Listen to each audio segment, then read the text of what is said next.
कुठे गेले हे लोक खरंच कळत नाहीये मला. मला खरं सांगा, कोणी सांगितलं तिला हे उद्योग करायला? हा, आपण कोण आहोत, काय करतो, आपलं काम काय, ह्याचं तरी भान ठेवायचं ना, विचार करायचा तिने. थांब, तिला येऊ दे, चांगलं बघून घेते तिला. आई आई प्लीज शांत व्हा तुम्ही. शांत व्हा काय शांत व्हा अमृता? आई ऐका ना, मला असं वाटतं की काहीतरी अडचण आली असेल म्हणून तिने एवढं धाडस केलं असेल. खरंच तिलोत्तमा, मला वाटतं सावलीला येऊ दे आधी. काय परिस्थिती आहे, काय अडचण आहे ते कळेल ना आपल्याला. मी तर म्हणते परिस्थिती काय वाटेल ती असली तरी सुद्धा स्वतःच्या जीवावर का खेळायचं?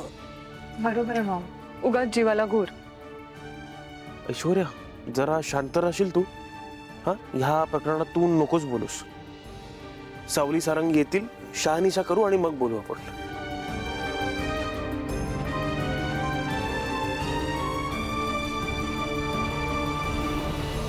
अरे वा सिस्टर, इकडे तर सगळी फॅमिली तुझ्या स्वागताला जमली आहे. स्वागत?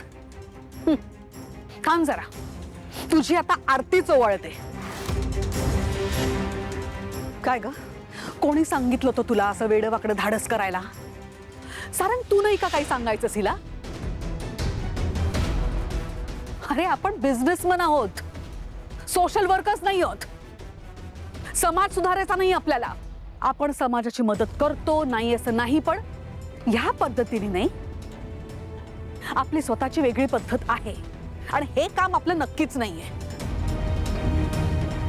आणि तू ग, मला खरं खरं सांग, कोणी सांगितलं होतं तुला हे सगळं करायला? हा, का जीव धोक्यात घातलास तू? तुला माहिती मला केवढी काळजी होती तुझी? अगं जीवाला घोर लागला होता माझ्या.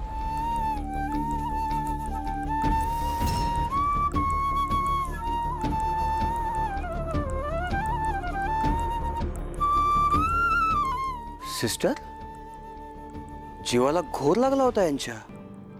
मॅडम सॉरी, मी जरा काही दिवसांसाठी बाहेर होतो, पण तेव्हा या घरातलं वातावरण एवढं बदललेलं असेल हे मला माहित नव्हतं. असं काही नाहीये, घरातलं वातावरण अजिबात बदललेलं नाहीये, आहे तसंच आहे. आणि तू प्लीज नको ना बोलूस मध्ये मध्ये, हे आमचं फॅमिली मॅटर आहे. आई, मी सांगतो, हे बघ, शांत आधी तू, शांत. हे बघ, सावलीने सगळ्यांना विश्वासात घेतलं होतं. यावेळेला माझ्यापासून पण तिने गोष्ट लपवलेली नव्हती. तिने सगळ्यांना सांगितलं होतं. अगं, तिने पुढाकार घेतला म्हणून या सगळ्या गोष्टी घडल्या. गावकऱ्यांच्या मनात जी अंधश्रद्धा होती ती मिटली. त्यांच्या मनात जी भीती होती त्या भूताबद्दल ती घालवली तिने. रॉ मटेरियल येणं बंद झालं होतं, ते आता सुरू झालंय. आपलं काम सुरू झालंय. या सगळ्या गोष्टीमुळे आपल्या कंपनीला नुकसान होत होतं. आई सावली, मला वाटतं तू केलंस ते योग्यच केलंस आणि तुम्ही सगळ्यांनीही तिला योग्य ती साथ दिली. I am happy.